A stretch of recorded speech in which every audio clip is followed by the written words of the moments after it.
Hello दोस्तों, मैं आज आपको जिंदगी भर कामयाब रहने का और जिंदगी भर कामयाब होने का सूत्र देने जा रहा हूँ।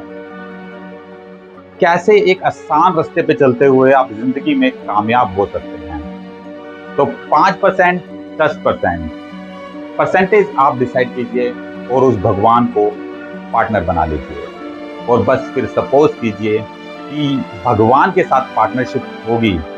इमेजिन कीजिए तो वो कैसी होगी।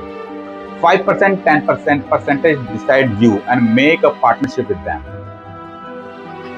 फिर जस्ट आपको कल्पना करनी है कि वो पार्टनरशिप कैसी है। और पार्टनरशिप आप तब कीजिए जब अमाउंट स्मॉल हो। लोग कहते हैं कि स्मॉल अमाउंट में पार्टनरशिप करने का क्या फायदा। पार्टनरशिप करने का फायदा ही तब है जब अमाउंट स्मॉल हो। बड़ा अमाउंट होगा तो दिया नहीं जाएगा, स्मॉल होगा तो दिया जाएगा। आप डिसाइड करते हैं कि 5%। आपको कल को 1 करोड़ रुपए कमाते हो तो 5% देने में दिक्कत होगी। आज 100 रुपए कमाते हो तो 5 रुपए देने में कोई दिक्कत नहीं है। और हमारे ग्रंथों में तो ये तक लिखा है कि दान ऐसा करो कि दाएं हाथ से दिया हुआ दान भी बाएं हाथ को पता ना चले। पर हमारे यहाँ पे सब उल्टा होता है। यहाँ पंखा पे लिखा जाता है कि फलां की इजाद में दिया गया दान।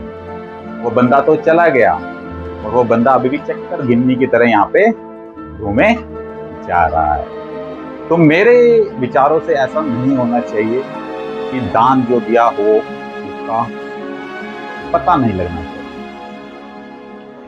तो लोग कहते हैं कि यार देंगे तो बोलेंगे भी। तो सबसे पहले मेरे अकॉर्डिंग आचरण होना चाहिए, उसके बाद उच्चारण होना चाहिए। देखिए भगवान का भी क्या नियम है, जो हिंदी की वर्णमाला है उसमें भी अ पहले आता है और उ बाद में आता है। तो पहले आचरण करो फिर उच्चारण करो। तो कहने का मतलब यही है कि परसेंटेज आप डिसाइड करो 5%, 10% and make a partnership with them and फिर नज़ारा देखो क्या अलग होगा जीवन का। और कुछ लोगों तो ऐसे हैं, उनको कितना भी समझाया जाए उनके हाथ से पैसा छूटता ही नहीं। जीवन चला जाए लेकिन पैसा नहीं जाना चाहिए। मोहम्मद नसरुद्दीन हुए, उनको कुछ लोगों ने पीछे से घेर लिए। मौलाना नसरुद्दीन जहाँ तक मुझे याद है। तो कुछ लोगों ने उनको पीछे से घेर लिया, बंदूक लगा दी और बोला जो कुछ है निकाल दो। नसरुद्दीन जी ने पीछे देखा और बोला कि सोच के बताता हूँ। वो लोग भी बड़े अचंभे में आ गए, जान पे बनी है और ये अभी भी बोल रहा है सोच के बताता हूँ। वो कह रहा नहीं, मेरे को ज्ञान ज्यादा है, मैं सोच के ही बताऊंगा। कुछ देर तक उन्होंने सोचा विचारा, ध्यान में बैठा, फिर उसके बाद बोला एक काम करो तुम मुझे गोली ही मार दो। लोग सोचे बड़ा ही पागल बंदा है ये। कह रहा आप मेरे को गोली मार दो। कह रहा देखो पैसा मैंने बचा के रखा हुआ है बुढ़ापे के लिए, अगर पैसा नहीं होगा तो मैं बुढ़ापे में क्या करूंगा। ये जीवन तो साला फ्री का है, ले लो तुम इसको, कल भी जाना है आज भी जाना है, तुम ही ले लो। तो कहते हैं वो लोग चक्कर खा के भाग गए। कह रहे ये तो पहले ही मरा हुआ है तो और क्या मारे। तो कहने का मतलब ये है कि कुछ लोग बिल्कुल भी दान करना ही नहीं चाहते हैं। तो मेरा तो मानना यही है कि कभी भी नदियों के पक्षियों द्वारा नदियों का पानी पीने से कभी भी नदियों में पानी कम नहीं हुआ है। उसी प्रकार दान देने से कभी भी पैसा कम नहीं होता है। तो दोस्तों दान सही जगह सही तरीके से करना भी बहुत जरूरी है कि उसका हिस्सा सही जगह पहुंचे।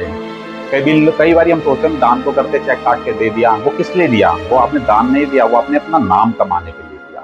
तो दान सबसे पहले अपने घर से, अपने आस पड़ोस से, फिर समाज से शुरू करो जहां जहां उसकी नीड है।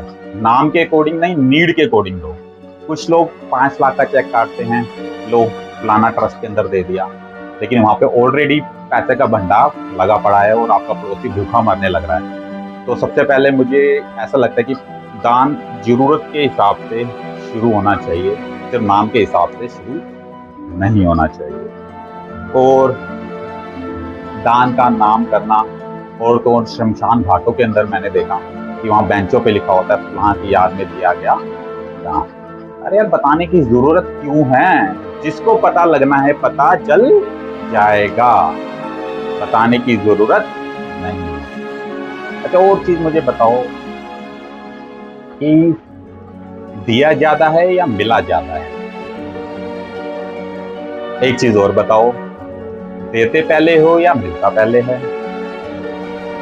देते भी बाद में हो, देते भी कम हो और फिर भी चौधरी। मैं तो ये कहता हूं कि उसका उसी को देने में क्या है? सोचो जरा, उसने पूरी ब्रह्मांड, पूरा संसार बनाया है, कहीं पे लिखा हुआ मिला कि ये पहाड़ मेरा है, ये नदियां मेरी हैं, ये जो श्वासें तुम चल रही है वो भी मेरी है। कहीं उसने बोला? उसने कभी नहीं बोला। वो क्योंकि उदार है। तो दोस्तों, सब कुछ उसका दिया हुआ है, कुछ उसको लौटा भी देंगे, तो उसमें कभी कमी नहीं पड़ेगी। और सही जगह लौटाना बहुत जरूरी है। धन्यवाद।